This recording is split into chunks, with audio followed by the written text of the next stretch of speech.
Hi all, welcome to Financial Express Online's post-budget quick analysis. I'm Shalin Agrawal. I have with me Mr. Rakesh Nangia, Chairman and Managing Director, Nangia Anderson LLP, and Arvind Srivatsan, National Tax Leader, Nangia Anderson LLP. Quick reaction, short answer, once in a 100-year budget, yes or no? Very good budget. Very good budget. Once in a 100 years? This is something very difficult to say that, but to say 1 in 100 years, but you see background of last 10, 15, 20 years, what we can recall it, it's a very interesting and a good budget. Highlights which make it very good and interesting budget? See, first of all, it catered, if I divide into few sectors, let's take one important part, infra. And what is the best part is catering to the entire ecosystem of infra. So they never touch only road, they touch power lines, they touch shipping, they touch warehousing, and they touch rural, any part of the ecosystem where the infra was there. They have tried to make it more attractive for the foreign investor to unlock the money, create liquidity in the whole system is there. I see even floodgates of pension funds may come to India because of this, lot of inverts and monetization to take place because of these assets. One part, this is a very interesting part. Second part, which I was always educating it, finance minister should not make any effort to disturb the fiscal system in terms of taxes are concerned. Don't bring capital gain taxes, don't bring any inheritance tax, don't bring any wealth tax was there. I was voicing it from day one. Unfortunately, it has been taken care because it was realized actually it will do more damage than it will bring good towards that. Third is that getting to the banking part, having a bad bank, clear the mess of the entire banking system again. Again, everything. Only thing we say the negative which is coming out of it is the agri-infra tax cess. And you know the way the news is just pouring in, we do not know, I'm not able to decipher it. When you say 40% of the agriculture produce, how it will be levied, who will collect it, who will pay it. Ultimately, whose money the money is going to part of. High on petroleum side, cess on petroleum and diesel is concerned. Will it really affect the chain, the whole logistic economics are concerned? So that's this negative part. But at the end of the day, the government needs money. So somewhere the money has to be raised. They're not sure the tax part is there. So if I say briefly, these are the important things which the budget has brought in actually. Interesting that you mentioned about infrastructure. What are the specific proposals that you think will bring in the money into the infrastructure ecosystem? So one is not money is that when you redefine the system, when you make it easy for foreign investors to come, where we de-lock your money investment is concerned, InvIT is there. So you will be able to monetize these assets. And monetize assets is in complete system. It is city distribution gas, as I say, power transmission lines are concerned. So it is roads are concerned. So when you start monetizing it, you unlock the value there and you create the liquidity for further development is there. Can you identify the specific proposals from the budget? So the budget is, they say we are going to use InvIT scheme basically, and which InvIT in India has not taken off till yet. You see in India there was only something in the real estate sector and there were very limited InvIT scheme that came. This will open the floodgates, and when you open the floodgates in terms of tax efficiency, right, in terms of unlocking the value is concerned, I think it gives a very, very big boost to them. And you will see the sovereign funds, the pension funds globally will find Indian market to be attractive in terms of the first ecosystem and then consequential tax advantages. Arvind, very interestingly, in our previous conversation, you mentioned that the markets might fall, and you mentioned about very high borrowing target and government's very heavy reliance on disinvestment proceeds this year. Would you want to talk about that? Yeah, so I think, well, there is buoyancy as we can see, I mean, since the morning, but I think most of the discussions pattern around what would be the ideal size of the government borrowing. It was around 7 to 8 lakh crores, whereas, it's like over 1 lakh crore a month. And then you're going to suck out 80,000 crores between Feb and March. So, and there is a general view that overall savings in the economy has actually gone down. So clearly, I think we're relying on overseas capital. Clearly, we are trying to make it easy for sovereign wealth funds to come and put in their big checks. I think, barring a few deal announcements, and with NIIF, they're working really, really hard. So while the proposals have weaved together something which connects all the dots, and those, obviously the speeches and it's very well thought through. There's over reliance on foreign capital, and So in that sense, how do all these translate into actual cash flow, deal flow? That remains to be seen. I think InvITs, yes, they've taken off. We've had about 12 odd InvITs, but that clearly is the model. The government clearly wants to bring in assets, good quality assets, and then spin them off, and in that process raise capital. So disinvestment again is not just the what was the backlog. So it's a lot of it is tied to my concern really is a lot of it is tied to foreign capital, and as countries grapple through COVID, so a lot of it will also depend on how these major economies bounce back. So we are in a recovery mode. We've made our budget. We are looking at an aspirational new India, but we've got to bear in mind for foreign capital to come in of this size and scale, it also implies recovery of the major developed markets. So that is what I would like to Just say. from my understanding and maybe for the understanding of our viewers as well, when we say foreign capital, while we are looking at this figure as probably a very major figure that we are relying on for foreign capital, but for foreign investors, the major economies, this is a really paltry sum. So even if they are not in the pink of their health, if there is a good return here, do you think they would be still interested? See, I think it ultimately boils down into people who have a long-term view on capital. These pension funds, they take a 20-year view, they take a 30-year view. We've had, investment coming in from Japan because they take that view. And it again goes back to countries that have an aging population, so they have to invest outside their country. So we got to look at such countries like Japan. We got to find out. I'm sure the government has a plan, but what I meant is to assess the viability of a project. If you look at renewable projects, what was the price earlier for a power project, and what is the price today? What are the prices which they're being bid? And it also requires regulatory stability to be there. It also requires contract enforcement, arbitration proceedings, a lot of things to fall in place. Investment is all about giving, it's not just the sentiment, it also is the comfort that if you go long term in India, you would make your returns. It's just like it's easy to invest, but you got to also make sure that it's easy to repatriate that capital. I need to add one more thing to this. The view that the foreign investor, in addition to what Arvind said, is only see the stability of your currency. So if you see the India's stability of the currency in large has been pretty good. Now they take a long-term view of the stability is concerned. They do look into the regulatory mechanism. Regulatory easy to bring in money, easy to take it out. That's right. Third, what they really did it, and obviously they look for more of certainty also, where the Indian government has started believing it is a very important thing to be done, and they are trying to give that certainty is concerned. Answering to another interesting question about where the borrowing is concerned, like today what I was saying is, when you have to maintain this fiscal balance, when you have that, now it was 10.7, now it has come to 9.5 in the current year fiscal deficit, next year 6.8, where the money will come from. The only option the money could have come was one of the tangible was borrowing only. And it should be non-fiscal way because you have no elasticity left in taxes are concerned. So what they did increase the borrowing. And second, to raise the revenue, they actually applied a hammer, not a small, one hammer, excess. And where they're going to get the bulk of the revenue, which is something, a lot of fine line study needs to be done, is impact in the different sectors, is mechanism. I think government thought instead of doing 10 ways, let's do one way. This is what, which is agriculture cess is concerned. Other than the disinvestment proceeds? See, disinvestment proceed is only 1,75,000 crores, and which includes which have a bundling of Air India, where the Air India gets money on, or BPCL, Shipping Corporation, Concor, other company. And now, see what happened, they started a year back. So likely this year they're getting fructified now. So the chances of meeting the target or coming close to the target, it seems to be high. If they don't meet the target, but they'll be quite close to the target in my personal opinion. I would actually take Arvind's point there, and I would like to ask you, what if that target is not met? Then does the entire budget math for the next financial year goes into spin? See, a budget divestment is a lakh of 75,000 crores. It's not that big a budget it's a good means to do that. Like in this year, we had a target of 2,20,000 crores. We raised 15,000 crores. Still, the economy managed to pull very well.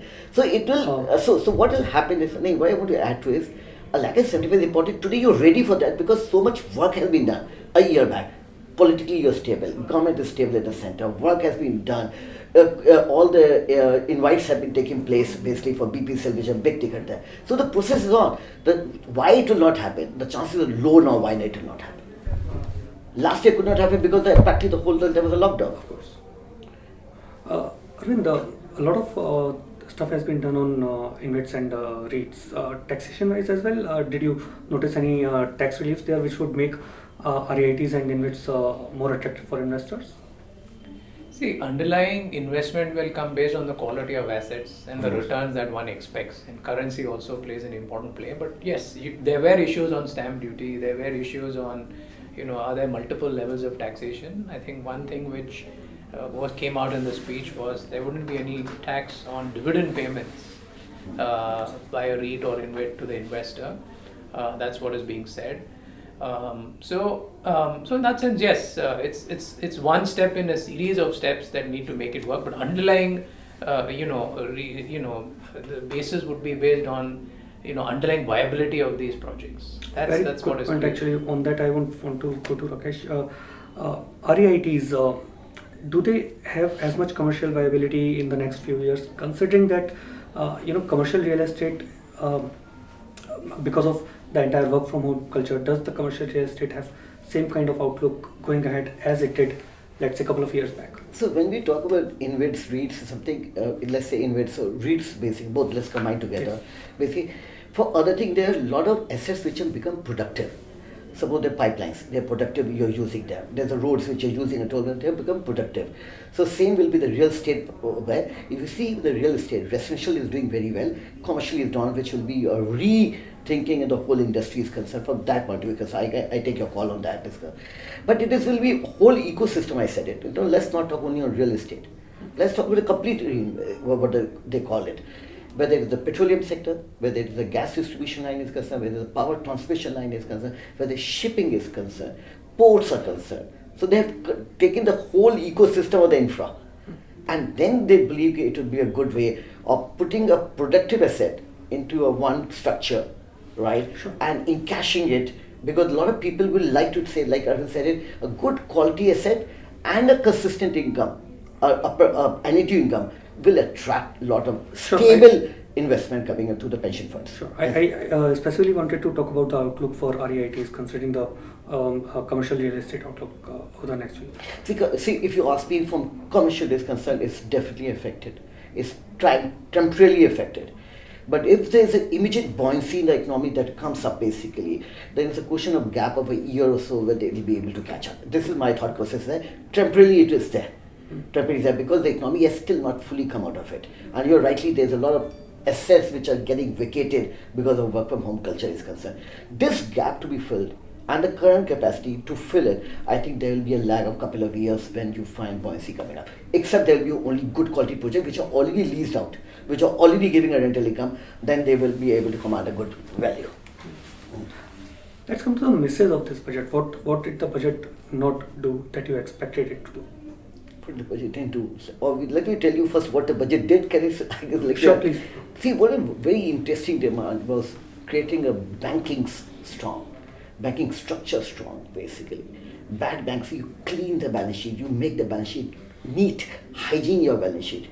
Then when you hygiene your balance sheet, your capacity to raise money, your credibility of your balance sheet, your strength of your balance sheet, your financial becomes much, much more stronger and bankable actually.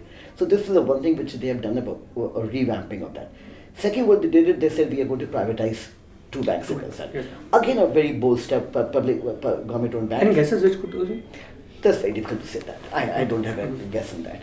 So that again is a very good mess. So what they did, they cleared the whole mess of the parties concerned. So if you see that's a banking is concerned second what they did is very interesting where they kept the financial, they're changing the FRBM. Now I'm not going to go down the FRBM by 2025, I have to be down by 2.5%. Now they've made it clear we will be there at 5%, 4.5%, 5%, 25%. This is again, otherwise you always start comparing the data. Oh, you said 2.5, now you're 6, market crashes. Right? FRBM. So here they are changing the view with the fifth commission report, the commission report which came. Okay, my FRBM go for changes. And rightly in today's time, let's not make it a sacrosanct document, a holy document. right? It's a good document. If you have other factors good playing it, you can go beyond fiscal deficit rather than all the time harping about it, or the credit agency harping about fiscal deficit, fiscal deficit. Let's not make it too loud and ignore all the good parameters of the economy. But those credit ratings do define the flow of foreign investments. I mean, it doesn't matter what view you take. What matters is if foreign funds mandate or articles of association, dictate that they would not invest a particular amount of money Let me- in a particular rated country. I think then I will ask Arvind to answer this also. See what happened, this economic survey, actually, sorry to use the first time ever in the history of the country, we should be proud of it. We have actually put the credit rating system into a serious, I'm not saying check and balances, a check and balances. Yes, but again, I that tell is for you, domestic audience. No, see what happens. They become too powerful, basically. I tell you very interesting facts. India is the fifth largest economy, so-called sixth-fifth is there. The fifth economy always in the past has got a rating of AAA plus or AAA or minus AAA is concerned. Why India was given AAA, triple B minus all the time? Why India was given a stepmotherly treatment by the rating agency? And why Indian policy makers got worried that they are going to announce the rating and you get worried about them. And in today's time, the government decided, the economic survey decided, it's important, it's sacrosanct, let's not take it sacrosanct, but don't become biased to the developing country. Don't become rule it like that way. So in that way, I think it's something, evolvement, a new paradigm shift taking place in assessing the credibility of the economy rather than on the solitary fiscal deficit.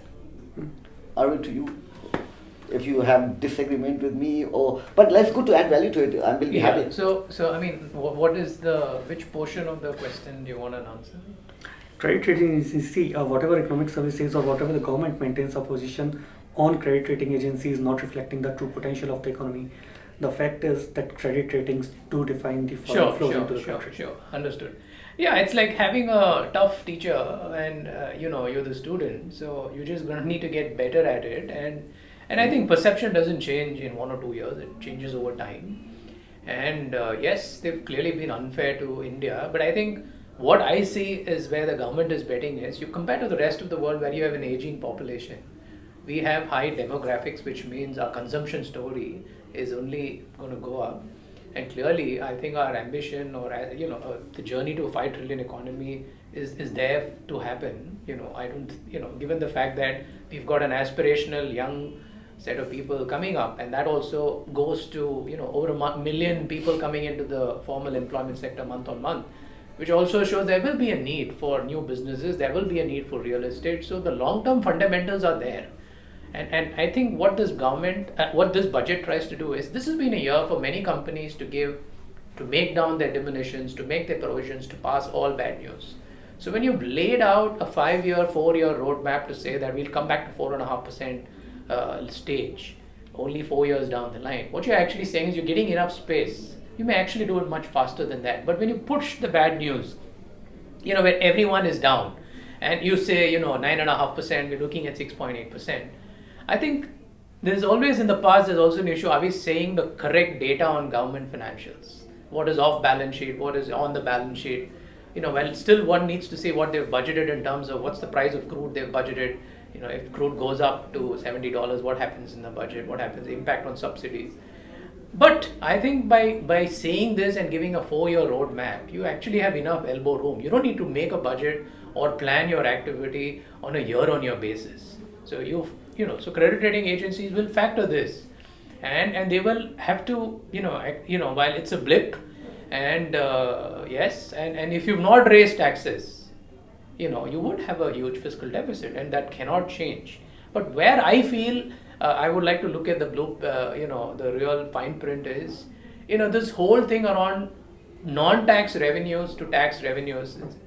So there's obviously a reliance on non-tax revenues, but I think really you become a strong economy when your tax revenues are growing year on year, your tax to GDP ratio is at a level where it's on par with the OECD countries. For that to happen, you need to have job creation. For that to happen, you need to have new industries coming in. So while a mention was made that we've got our tax rates down to 15%, now how do we ensure that we benefit from this trade disruption? How do we become the office for the world? How do we step up manufacturing?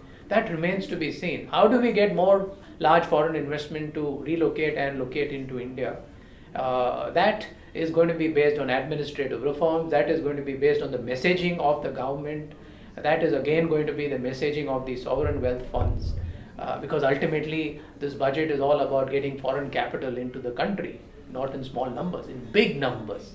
And there's a clear backed up plan. But again, it means as the whole world is coming to grips, we're polarized right now. Every country is sealing their borders. They're trying to see what's good for their country to make India relevant to them.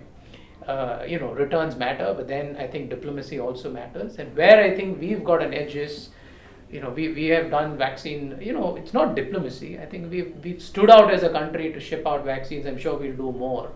And all that, there's an intangible element which is there in the way we function, unlike other countries. We also have a heart and we also have a positive emotion. I think all of that should also carry through, is what I see. Very interesting. I can add one more thing. What Arvind added it. Very interesting thing, Arvind, is the first time the economic survey was emotional. They said we have saved 100,000 lives. So you never see, because obviously it never happened like that, but it's something very welcome step where the government was concerned, even if they had to compromise so much of thing, but saving 100,000 lives was a very, very important thing. I think that's a very good message that came from the economic survey. And secondly, what less to add to it, when you make the fiscal deficit after 2-3 years or 4 years, you are taking that flexibility actually.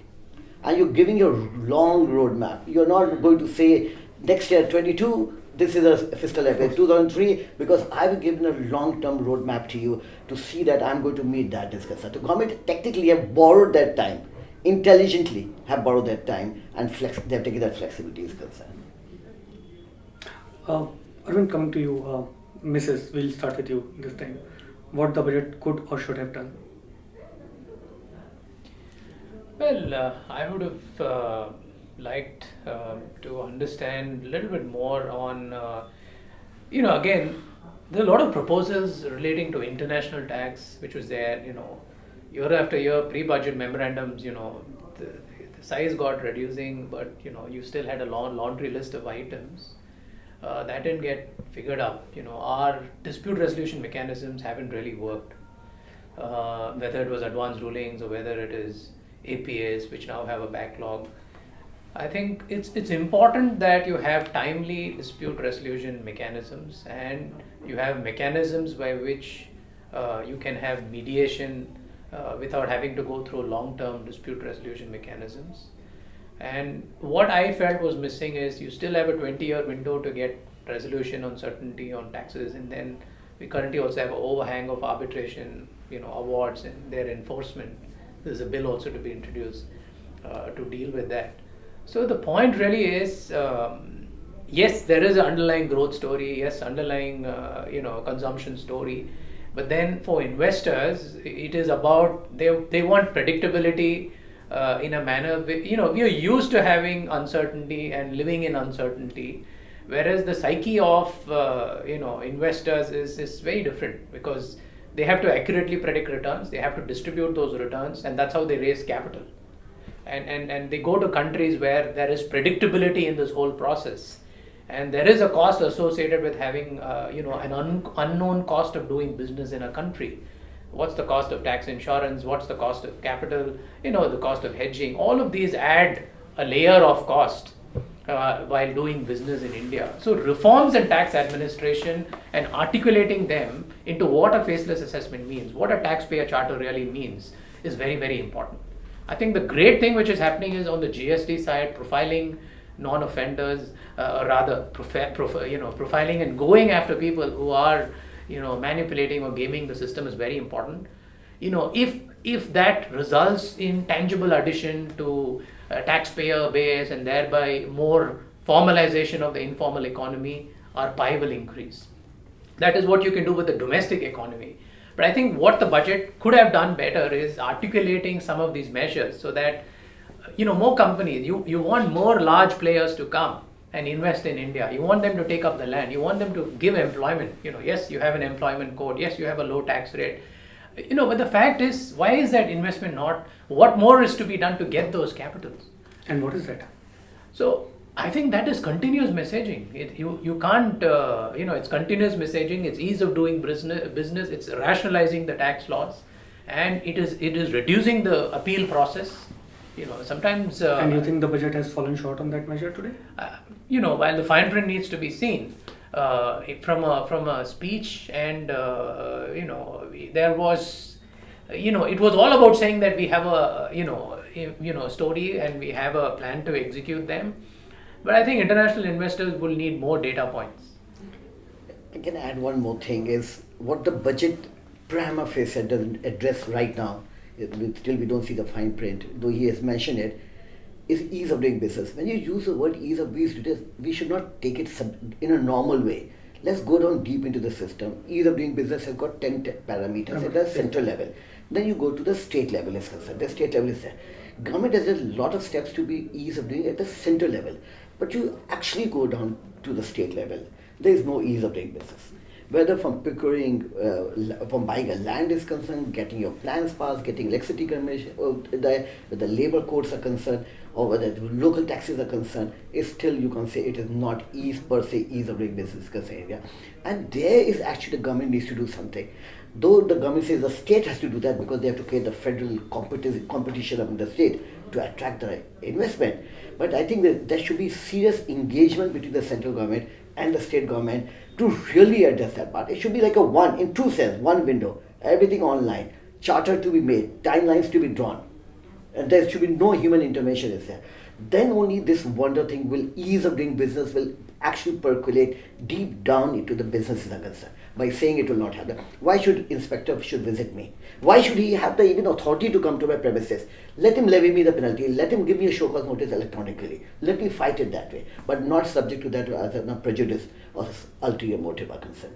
So ease in my thing, the moment you make it ease, you see the whole ecosystem will change.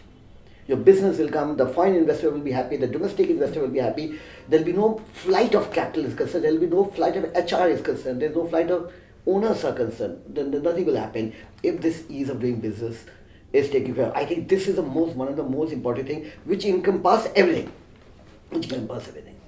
Yeah, so if you look at administration, India is always compared with what Singapore does.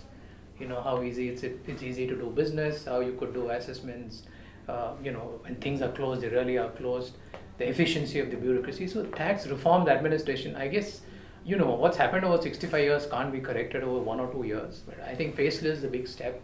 But now we're trying to do faceless on ITAT. So these are again measures that are set at the top. But then, you got to get the machinery to accept those reforms and give in to those reforms. So in that sense, getting the bureaucracy to move and ensure that they act in a manner that if you want to get land, the charter of the state should say that. But there's a ranking on how states are being measured and which state. I don't think investors necessarily go on the basis of that. For many investors, especially from the eastern part of the world, they just don't understand the size of the country is so huge. For them to make a study, there are 30 odd states. Which state is suitable for what is its, so that takes time. So that the size also is a challenge. So if you look at what China has done, they've looked at specific provinces, and with specific provinces, they've actually said these are the businesses that you can set up, and these are the incentives that you get. So what it means is because you realize when you're of a particular size, and if you have to distribute the economy in each of those regions, rather than telling the investors to come tour around the country, or rather than relying on someone to give them that market data, we probably need to add as a part of Invest India vision. Probably they're doing that. You've got to make sure that what can happen in each zone is something which is spelled out, so that investors know very clearly if they want to do mobile handsets, you go to that part. If you want to do financial services, fintech, you go to the western part. I think that articulation needs to be done by the state government and has to be messaged very effectively through the Invest India side, because it's extremely critical, because as they said, it's the beginning of a new decade. And if we can get it right in the next 12, 15 months, if we can get 1,000 large companies to come and invest in India, I think that will create its next wave of tier 2 suppliers, tier 3 suppliers. It will ensure that we also go from low-end design to high-end design. We do more cutting-edge technology work. So what Korea did, where they today, you get a lot of high-end stuff. So for India, also needs to move the value chain only then, I'm sure we are trying to go up and show to the world that, we can actually make serious stuff. So those are aspects which I still feel is work in progress and needs to be better articulated. Rakesh, closing comments. What would you like the government to do now going forward, which they could have done today maybe? I think right now, when the country is coming out of COVID, right now is to give a message of confidence, a highest level of confidence, so the businesses comes back to normal, the employment comes back to normal, the segment which are actually lagging behind. Actually, they really need to be there's some taking care which has not been taken in the budget. I tell you a couple of sectors which government should have selectively done it for the aviation and the tourism industry, because they provide employment to more than around 50 million odd people. Actually, the government has not touched them, and the only way to touch them is to see there is no delinquency taking place. The right to defer their payments, give them deferral on interest, give them deferral on loan repayment is concerned. You don't need to waive it off, only need to give them deferral, right? So that they're able to stand back on the feet as the economy comes back to normal. This is one of the sector which is second, which is very important. I want to do, which is affecting everyday life, which again is not touched, is a retail. The retail, the confidence in the retail has not yet come back. Today, the footfalls are still 50% what they used to be pre-COVID level is that. And even if you got the money in your pocket, you're not willing to spend that money. And this confidence will only come as the government gives it confidence. Whether it is through spending, whether it is, hopefully the disease is under control now basically. Unleash a campaign of confidence building. So the more you spend money, everything comes back to normal. Your demand comes back to normal, the industry comes back to normal, the MSCB comes back to normal, you start paying, like the banking start getting more and more money out of it. You create employment to the unemployed is concerned, who lost their job is concerned. So it is actually affect the everyday life of majority of the individuals is concerned. And I think this is a very touch point that which has not been considered. And you have to selectively do for that. Why not? When you have done for so many sectors, why not give them some more lease of life to them? Less not delinquency or failure of business taking place. And that is a worry I need to tell you. Your insolvency from 77% to 14% is expected in this year, next year. Now the government needs to check that. Government needs to see that that doesn't happen. Because that has a consequential not only in closure of business, but in the banking industry, unemployment, productivity, every business not producing. So there's so much of chain reaction to that. I think that is very, very serious. The government needs to address that, in which my opinion should have been addressed, selectively should have been addressed. Yeah, just to add, one has to see the impact of all the agri-cess on inflation, and one has to clearly see, while there's a moratorium that was given to MSMEs, a particular level of borrowing, Yes. and all of that will start now due for repayment. So what do we do to stimulate demand if inflation is going up and enough jobs are not being created? One of the things which we need to see in the fine print, are you incentivizing fresh employment? So I think the MSME sector and the suspension of IBC proceedings meant many of them were not dragged to litigation.